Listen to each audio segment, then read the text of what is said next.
Hey, Emma. Yes, Madelyn. How do I sometimes refer to DC Comics? I don't know. How do you? They're Marvel rivals.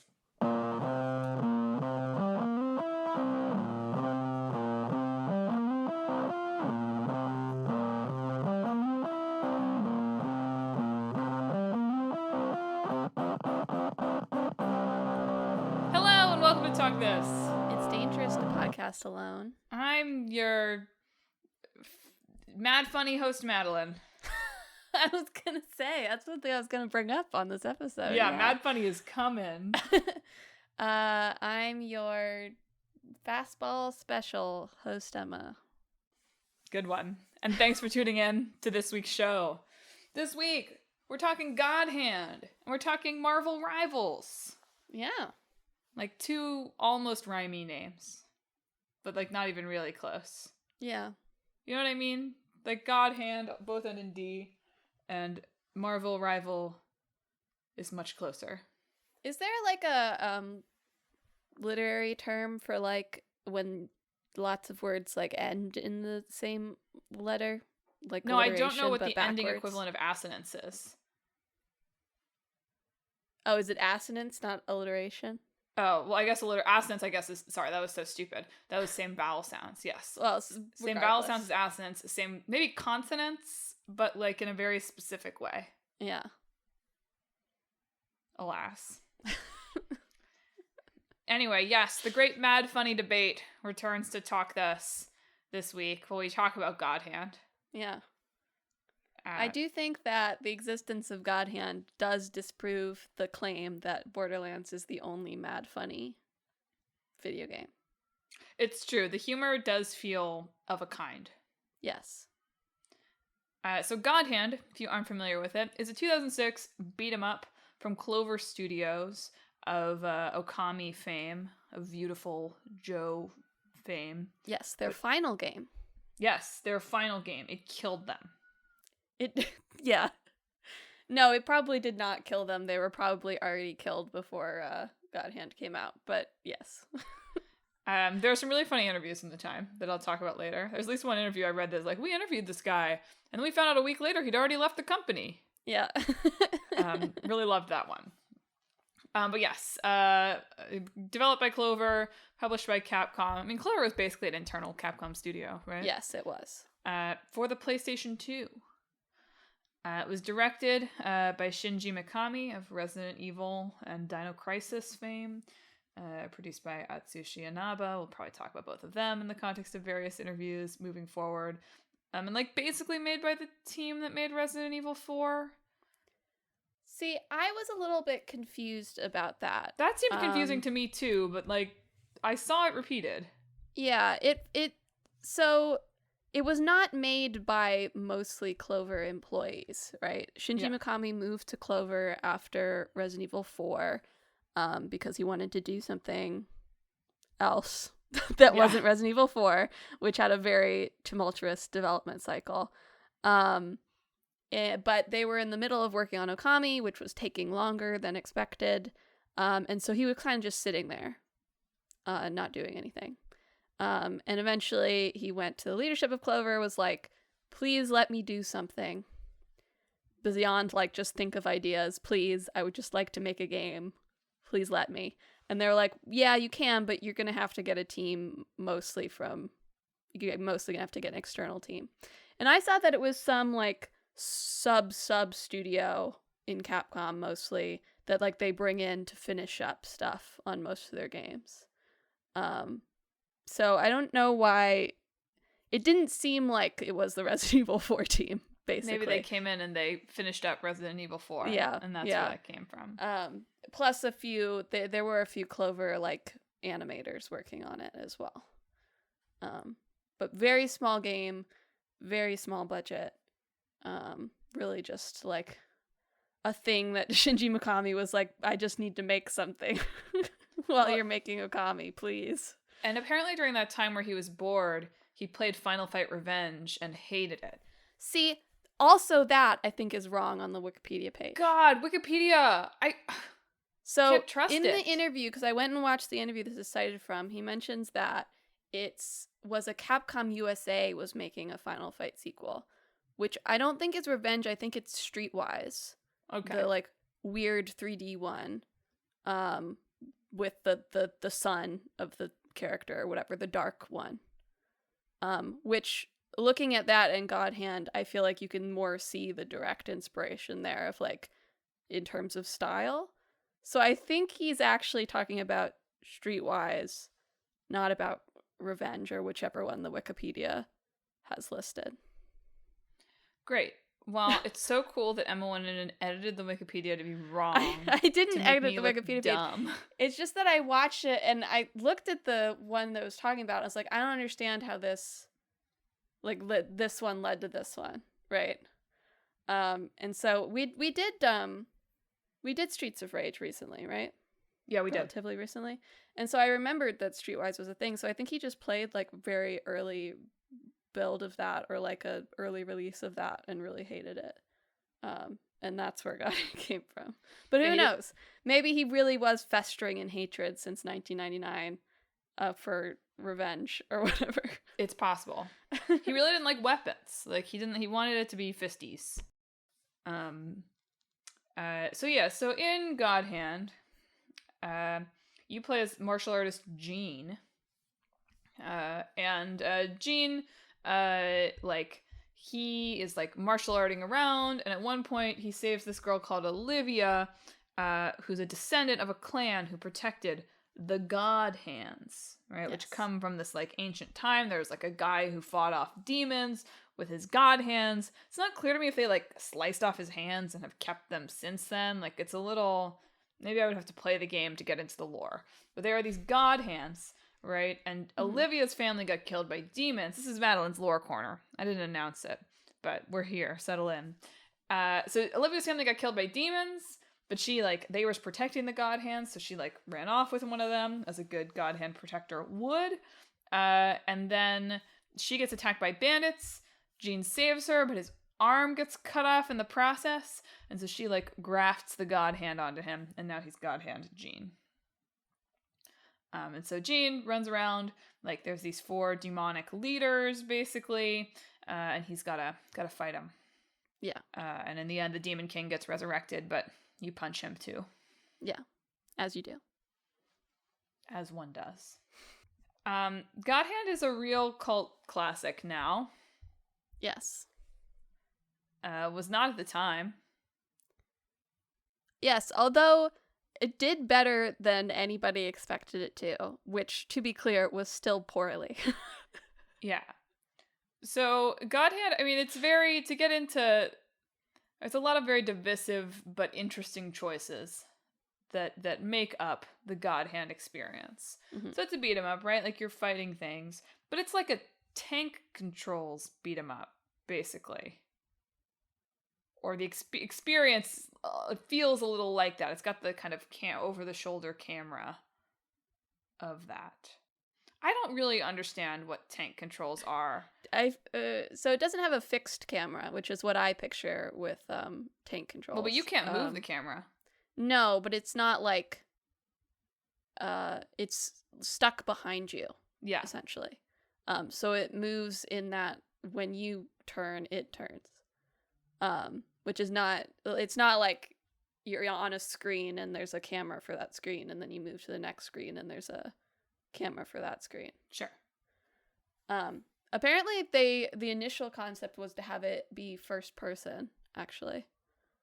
And that they even made a quick build that was in first person.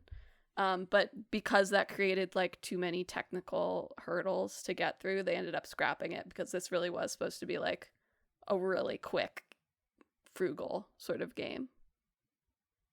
So instead they went for this very tight, locked behind the character's back camera instead. Yes, so this game, I guess what I'm getting at is it's tanky in that it's sort of hard to move and the camera can be a little hard to work with. I think that just saying tank controls makes me picture original Resident Evil. Sure. And it's not that. No, it's going to make sure that. But it is a game where God Hand is very hard, right? And that was on purpose. It's a challenging game. Actually, there's a really interesting kind of dynamic difficulty system in it. in that as you do a better job fighting enemies, the difficulty level ratchets up. And then as you get your butt handed to you again, it then ratchets back down, but you get less points.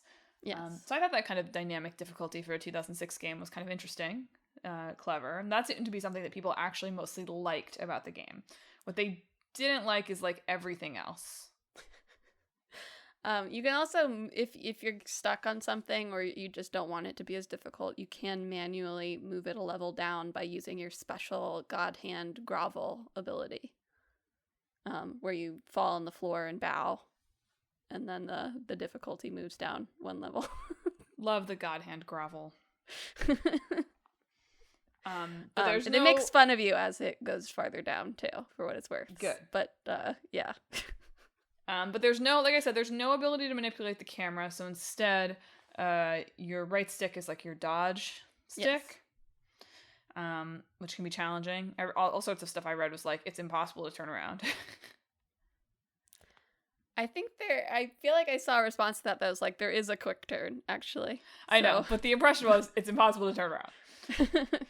You also get to, a lot of critique that it's ultimately a very button mashy game, but you do get to map abilities to different buttons as you'd want. And it seemed like it had sort of a proto, what is the system called in Final Fantasy Remake? The ATB stuff? ATB? Yeah. Feels like it has like a proto ATB thing with the God reel or God roulette. Yeah. Where like time slows down and you can use special abilities. I was like, I recognize that. We're going to do that in 15 years. Yep. People didn't like it at the time, though. Well, not even 15 years. You know what? I wonder if they stole from God Hand for Final Fantasy 13. Wouldn't be surprising. Wow. Uncovered. No, Square Enix has been doing ATB since the original 7. But yeah, it is kind of like that. Indeed. But yeah, it's a hard game, and it's a game that got seemingly like a legendarily brutal IGN review upon Yes, it got release. a 3 out of 10 on IGN. Awful. Which, for what it's worth, does seem to be, like, it got mixed reviews, but not in the sense that, like, it was divisive, just, like, in the sense that it got a lot of, like, 6, 7, 8 out of 10s. Yeah. So the IGN review is actually kind of an outlier for contemporary responses to it. It's not like it came out and it was getting, like, all, like, total pans from Western media. IGN did a re-review of it. I mean, not the same guy, right? Yeah. Because IGN is not, like, an entity that... You're telling me IGN isn't one guy's initials? No. Yeah, I'm telling you that. That's in case you didn't know. But, yeah, a different reviewer came in and talked about how much they really liked God Hand and what was so interesting about it for them. But the comments in that thing are just like, it doesn't, you killed Clover Studio, you know? And it's like, no, they didn't. I mean, to be fair, IGN review probably had a little more power then than it does now. Yes, but I just mean, Clover know. Studio was closing. Yeah. They Okami, it's really Okami's fault, probably. Yeah. But yeah, the by the time this came out, and for what it's worth, the intention was not really that it was going to be like extremely popular, well-received game. So I do want to read one quote from the IGN review. I actually have a few review quotes I want to read because there were just some funny ones that came across. So here's a quote from the IGN article that I just felt like, imagine writing this review now, by the way. So it goes, why oh why did Clover Studios put so much money into such a risky joke? And why did no one see that the joke didn't have a real punchline at any point in the development? Here's a better joke for free. What's green and has wheels? Grass. I lied about the wheels. Wow. That was some incisive critique. I'm glad we're still... It's very funny to be like, why'd they put so much money into this when they very much did not? Yeah. I'm glad we're still making assumptions about how much money things cost without even knowing anything about it. Yeah. That's retained. I do want to do another few review quotes because I just think they're funny. The official U.S. PlayStation magazine. I wish I could have read this whole review, but it was cited only as, in the context of it being a print review. Opened their review saying, "Godhead is a terrible, terrible game, yet I can't stop playing it. There's just something horrifically appealing about how bad it is in almost every conceivable way." It's a lot of references to like B-movie vibes, which I think is probably correct. And then, inexplicable citation here on Wikipedia, but okay, Maxim. Maxim magazine, known for its video game reviews. Right. Okay, so it's like just a paragraph blurb, so I do want to read this whole thing from Scott Jones at Maxim. In the mood for mindless tripe? Then this is the game for you. Godhead is unpolished, unambitious, and downright ugly most of the time, and God help us, we loved every crappy-assed minute of it. Imagine a free-roaming fighting game a la Final Fight set in a cheeseball western town that's filled with groups of snarky bad guys in need of beatdowns. Naturally, you have some sort of mysterious, high-powered right hand. That would be your God hand, genius. That can wipe out these a-holes in bunches. The occasional laughing fat guy is thrown in to spice up the proceedings. God hand may lack polish and production values, but like a trailer park hooker, it still manages to be lovable trash. To be fair, that last one written very much in the tone of God Hand. I know. Scott gets it. So that's probably as good a transition as any to talking about, is this game mad funny? So there's wait, first of all, listeners, just in case you haven't been listening since 2018 or whenever the genesis of Mad Funny was on the podcast. Yes.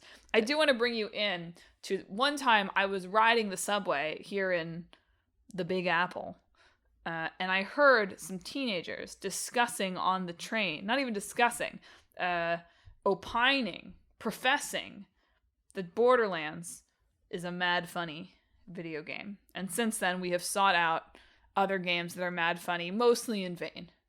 Yeah. They're not wrong. So there's another popular myth about this game that Clover Studio rewrote it halfway through development from a serious story to a very mad funny story. Now, I saw that too, that they had some jokes in the E3 trailer and they were like, "Oh, people like this." So the E3 trailer was very close to the release. The E3 trailer is really funny, by the way. But that was very close to the release of the game. That's not how game development works. They would have had to bring back all their voice actors, for example. It probably was almost gone gold by that point in terms of printing it onto discs, and they didn't have day one patches back then. So it had to be done when it went on the disc. So I think that is just some sort of weird cultural misconception there. I also don't know how you would have made that trailer if your game was serious. This trailer, to be clear, you should watch it. It's really funny, listeners. It's characters they're waving their hands in the air, grooving out hands in the air from side to side, and it keeps doing kind of scrolling repeated text. So it does a lot of repeating, "It's a ball-bustingly hard game," for a while, and then after that it goes, "A fair game, a fair game." It was really funny. It seemed funny to me in a way that I'm sure the game is not as funny as those 2 minutes, basically, because it was really, really funny. And also just the way that Shinji Mikami talks about it even now, so from the same one where he was talking about how he played the Final Fight that Capcom USA was making and he hated it, which was an interview. It's on YouTube. There's 3 parts of it. This is part 2 on the channel Archipel. And he says this is the one title he would say in his career where he feels like he did everything that he wanted to do. To his detriment, he then, I feel like, has said in some interviews. And he also talks about I was making this game for one guy. The very intention was there's one very specific guy, and this will be their game, and that's who I'm making it for. One, representative guy. Love that. And I feel like that very much carries through in the script as well, to the point where it doesn't make sense to me that they would have switched gears on it beyond, like, at the very beginning, maybe. Well, when you think about, like, what do the enemies look like and the things that you are fighting in this game, it's just, like, there isn't a game that... How stupid would you have to be to have put any of this in place thinking it was serious? I mean, I do wonder if they think it was, like, more serious in, like, the, like, Devil May Cry is serious. Sure. And Resident Evil is serious. You mean Devil May Cry? Yeah, Devil May Cry is serious, and Resident Evil is serious. Because, I like to emphasize the uncertainty.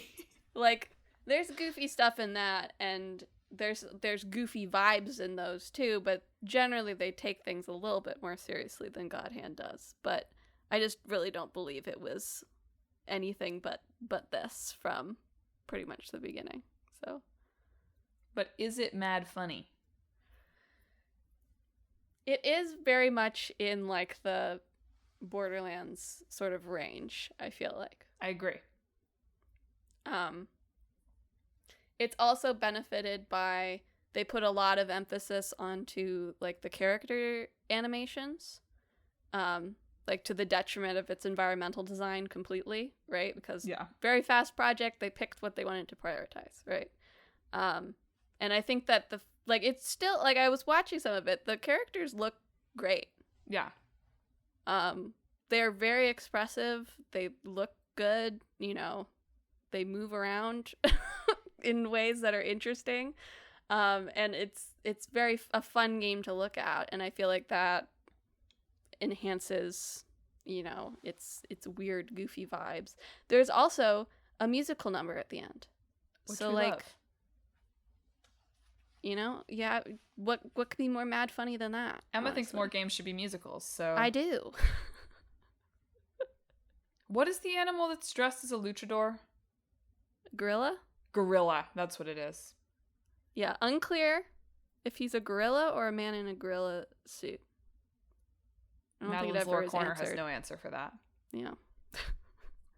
Unfortunately, and one thing I will say for Borderlands is that I do feel like in many ways it has not aged like complete milk. I know, but it's a big enough. I'm making a face just so everybody knows. It's a big enough game, I guess, is what I mean. That, like, Sure. You can kind of ignore some of the stuff that's really bad because the game is big enough. Yeah. It's like a huge puddle of milk. Sure. And only some of it is rotten. That's Sure. right. Whereas God Hand is contained enough that the gay twins where one of them doesn't have balls, like, maybe jumps out a little more. Sure. Yeah. Or, like, the gross sexualization of some of the, and, like, derogatory language used towards some of the women characters. Not that you can't use that in a B-movie way, I was but... listening, just because I thought this was funny.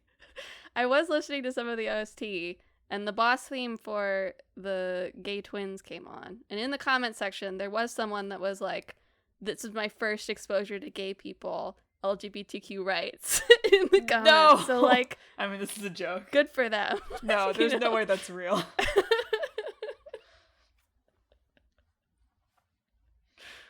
But Shinji wants to make more God Hand. Yeah. He talks about it all the time. Why? Where is tell he you. now? Is he in the NetEase hell also? I don't know. So That's a many good people? seg, though. Is he still at Ghostwire? No idea. Oh, Tango. I think he was. Ghostwire's the game. I think he was at Tango. That sounds. He familiar. was at Tango. All right. Now he founded Kamui, which does not have a Wikipedia page, so I can't tell you if it's NetEase hell, like so many other Japanese creators. Well, hey, let's talk about NetEase hell. Shall we? Let's do it. Marvel Rivals. So Marvel Rivals. Marvel Rivals is so fun to say. I do have to give them that. Perfect title. Very good. Came out in December of 2024. It's a free-to-play third-person hero shooter, like literally.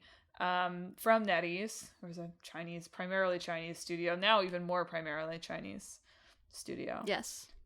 In collaboration with Marvel, obviously. Sort of collaboration with Marvel. And they could have blown it all up. Collaboration with Marvel. Right. For PlayStation 5, Windows, and the Xboxes. And it's really popular. Yes. It's an Overwatch alike. That even really undersells it. It's Overwatch with Marvel characters. Yeah. There's some differences in, like, the fact that because they're using Marvel characters, like, some of the way you play it is a little bit different. I was reading a few things that were like, there's a whole bunch of melee characters in this, which is not typically the case for a hero whatever. Hero What are shooter. those called? Yes, hero shooter. It's in the name. Yeah. Which does make sort of the experience a little bit different in that it can feel like more like a brawler. Yeah. But definitely very inspired by Overwatch and definitely filling a void because Overwatch kind of sucks now. And there's a lot of people who very much loved Overwatch during its heyday. And, you know, Marvel Rivals has managed to somewhat plug that hole in a way that a lot of other games have failed to do. Well, I was reading the Kotaku review of it, and I thought there was some, useful context for that as someone who really doesn't engage with these games very much, except when they come up on the podcast or in a very outside of it way. But basically the idea that right now, this is a funny way to put this, like right now Marvel Rivals is fun, and it is interested in being a game that is fun for, like, people to play. And many Overwatch type games sand off all their fun in pursuit of, like, esports, basically, and in pursuit of perfect balance and competitive play, and I guess the money associated with that, right? Yeah. And this reviewer was very much like, you should play this now, because it's very possible that in a year they will have, like, gotten rid of all of the kind of, like, crazy, unhinged, unbalanced stuff that makes this game actually fun and just turn it into another sport. Yeah, I think just like last week, because it's Sunday at noon. Yeah.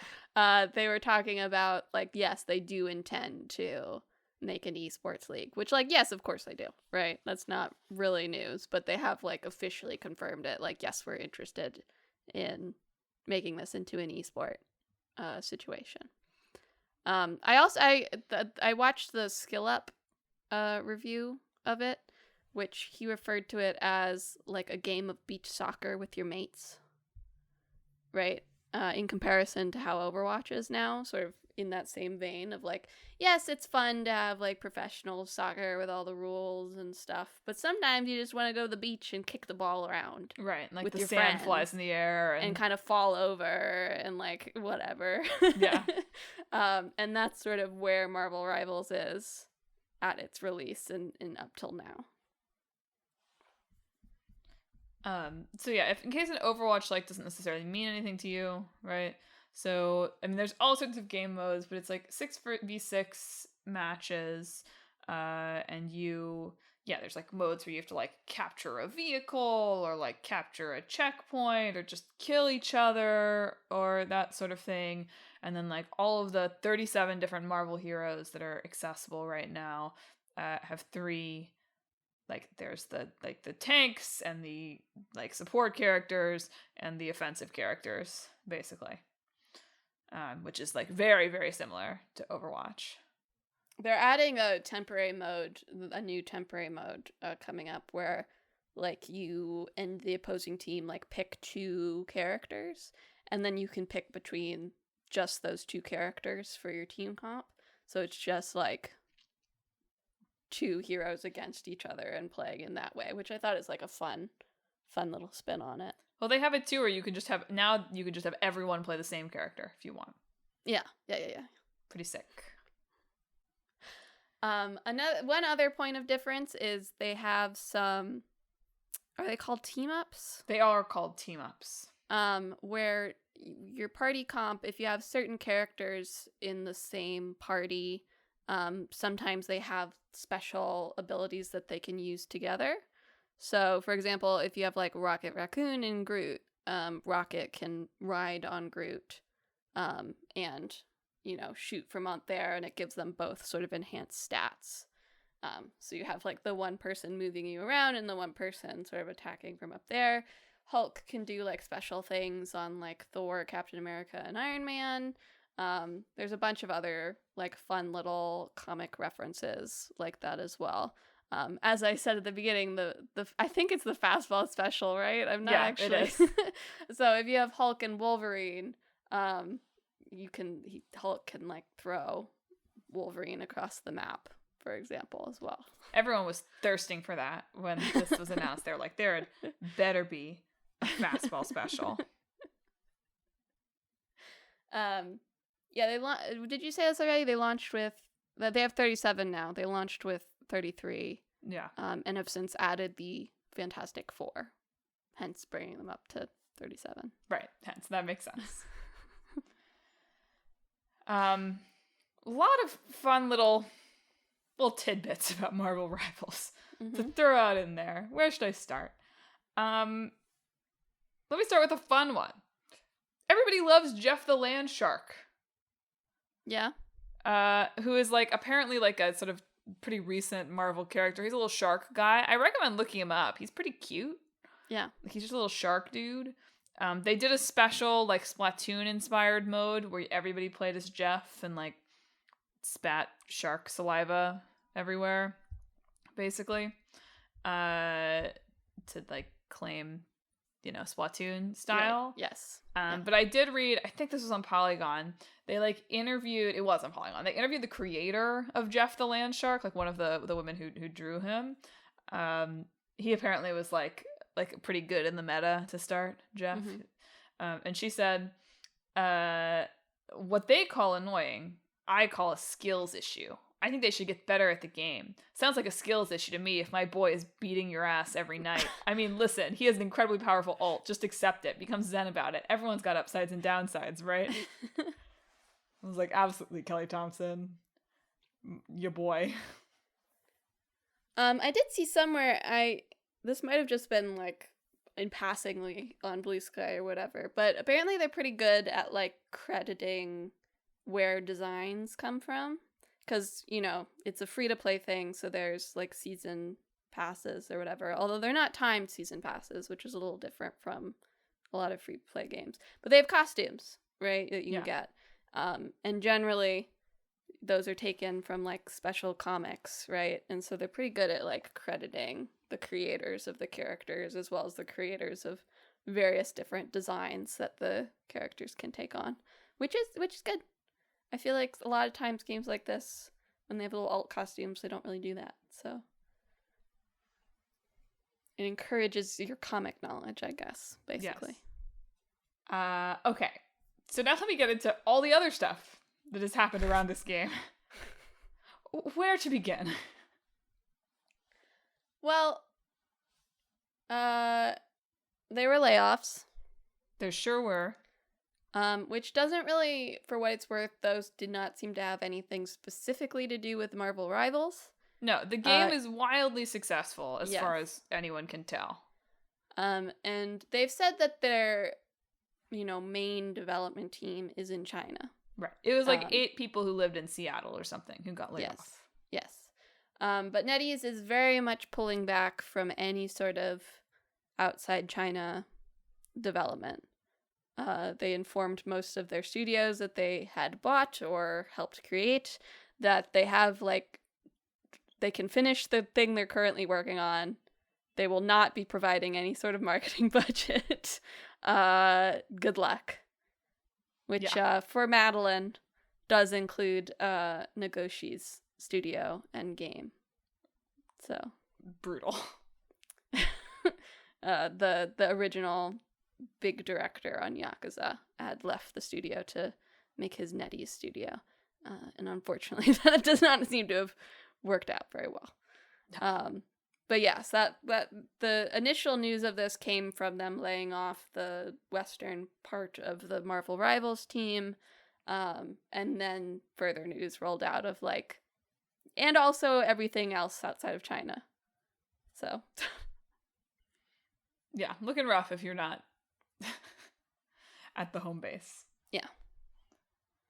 But that got a lot of kind of like, oh my god, layoffs, even though the game was super successful, which is obviously not what's going on. They're just like consolidating into China, which like, who could blame them? I wouldn't want to have a US part of my team if I'm a Chinese studio right now. I mean, it still is a thing that like, you know, you can, it is still like they helped make a very successful game. Like it's not, they were significant parts of the development team, and it is still showing that in this current the industry and economy, you can make a really successful game, and that doesn't matter, right? Because there's various factors outside of your control that are contributing to layoffs. It doesn't matter how well you do on the game, really. Yeah. Right. That is sort of the point. So I still feel like that's a prescient example for the state the industry is in right now. It's true. It's just not so much about the like totally unreasonable expectations about how a game should do. Right. Yes. Like it's still totally untenable to be a person who works in this industry and your job is at risk at any given moment. Yes. But at least this time it wasn't like, well, the game only sold 10 million copies, not 20. Can't even sell copies, actually, but yeah. I mean, obviously this game is not that, but you know what I mean. Yes. Exactly. But so many other things.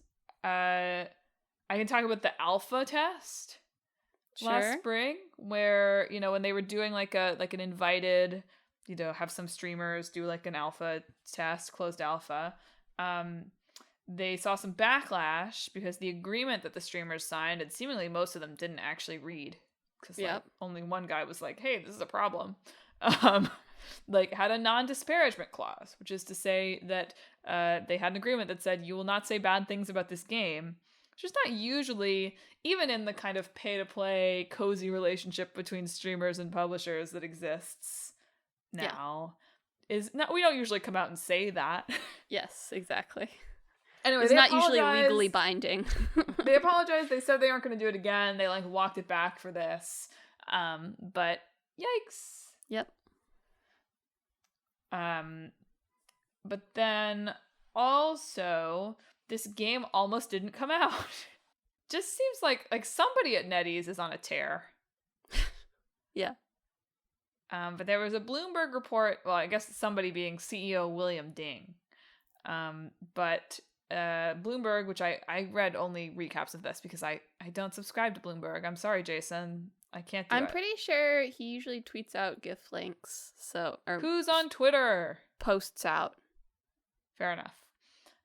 So if you ever do want to read it, you can scroll back on his Blue Sky feed and see if it works for you. But well, yeah, I read a Kotaku summary of it. Hot tip. Which is to say that the CEO was like, "That's crazy that we're gonna have to pay this much to Disney for Spider-Man," and you know he's probably not wrong. Yeah, I'm sure the licensing fees were hefty. Certainly. I mean, as we found in those leaks a few years ago, like a lot of money being paid for the old Spider-Man. But yeah, apparently like this came so like it's one thing to be like, I'm the CEO, man, it sucks that I've got to pay to use Wolverine. Yeah. Right? But it's another thing to be like, actually, can you guys design some heroes to replace this so we can still release this game? Which apparently was serious enough that it cost millions of dollars. And it's also really funny given that like there's also press around of, granted, this guy has since been laid off, but the like American director like went around afterwards being like, again, he's not wrong about this. There's a lot of like, you're not wrong, being like, you know, there's a real opportunity cost. There's a real switching cost to people who are already playing Overwatch or already playing something else to starting a new game like Marvel Rivals. And like he like talked down on Concord, which is like, let's not kick them while they're like all the way buried in the ground. Yeah. Right. But it's really funny that like this guy went out on this like interview and was like, man, you really got to give them something that incentivizes them to switch, when I just can't imagine that if this game came out as like Schmarvel Rivals, that it would have done well at all. I mean, yeah, that's what I'm thinking too, is like, if anything, I feel like the success of Marvel Rivals is another like nail in the coffin of like free to play live service games, because yeah, you do have to spend bajillions of dollars to Disney to get people to stop playing Overwatch even though they hate it. Well, actually, that's funny too, because there were also kind of accusations that NetEase, which is the company that I guess, I don't fully understand how this works, but like they're the pass-through for Overwatch in China. Yes. Basically. I think to release in China, you have to have like a Chinese company like help. That's my understanding too. Yeah. But there have been some, unverified whatever, social media accusations that NetEase has kind of slow walked the launch of Overwatch 2. Like, Overwatch has been like banned in China for some period of time. This is not a podcast about Overwatch, so I don't have specific details about that. But you couldn't play Overwatch in China for a while, and there was some griping that like maybe they had been slow to approve or roll out Overwatch 2 to make sure that Marvel Rivals had a good launch in China, which honestly, I'd do that. If I were CEO William Ding and I was pissed about the hundreds of millions of dollars that I had paid for the Incredible Hulk, then yeah, I'd say Overwatch can wait a couple months. Yeah, I don't know. I also saw some very like ungrounded accusations that like they just like ripped the code base from Overwatch because of them being the ones to release it in China, which mostly just seems to be like it Overwatch is made on its own engine. Marvel Rivals is made in Unreal 5. It seems very unlikely to me that they like ripped everything. And even then they ported it over to Unreal Engine 5. So yeah, at that point, is it theirs? So, but that just seems to be from like, well, it's quite derivative, right? But that doesn't necessarily mean that they just like stole it wholesale. And it's always tough talking about Chinese developers because it's very hard to wade through the racism to like actual. It's hard to tell like what is legitimate and fair critique and what is like, ooh, the evil, evil Chinese. Yeah. That said, you can't say Winnie the Pooh. Yes. Or the standard like Tiananmen Square or whatever. Or Taylor Swift's seminal album, 1989. Yes. So it'll be interesting to see what happens to Marvel Rivals. I mean, actually, it won't be interesting. I will pay no attention to it. But in theory, it will be interesting to see what happens to Marvel Rivals over time. I mean, it'll be interesting from a industry perspective of how long can these live service games go before they all sink to the inevitable squall of Concord, Surely not so long. Well, shall we mash? Let's mash. God Hand Rivals. God Hand Rivals. Just an impossibly clunky 6v6. Just really horrible and hard to play, kind of offensive 6v6 battle royale situation, hero shooter. I think that could appeal to one guy. Yeah. No, honestly, I feel like the not being able to move the camera, like, right behind the person, the right stick dodging, like, works for, like, an actual beat 'em up, right? For people who like that stuff. I think it would not work for anyone for a hero shooter. No. It's I feel like it's a fundamental, like, a fixed behind the character camera for a 6v6 match. Well, the two genres are almost incompatible here. Because there is, melee focus. That's not what I mean. The impenetrability of God Hand is so at odds with there must be 100 million people playing this and it must convince people to put down Fortnite. That's that's not how I want to approach this mashup, basically. I do also, not to keep digging them up just to bury them again, but I feel like actually the mash of like the mad funny God Hand and Marvel vibes is Concord. Well, clearly that didn't work. And clearly that didn't work. You see what I'm saying though, right?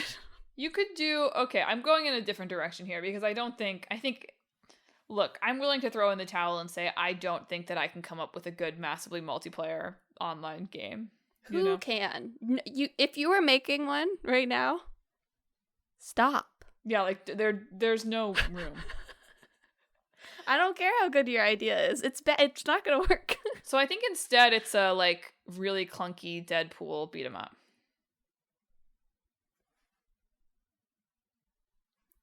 That would kind of go hard. Actually, you know, if that would go hard on the PS3, I feel like unfortunately now it would not go hard.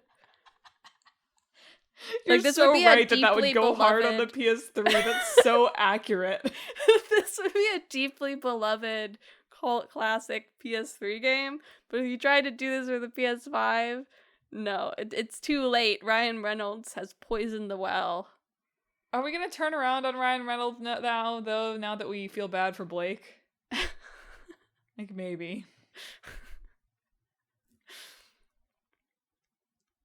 No, people liked the latest Deadpool thing fine-ish, I think. It's just like you couldn't make like a weird I don't think you could make like a weird brawler with Deadpool anymore. I don't think the brand would allow you to do that. No, and we're tired of quippy characters too.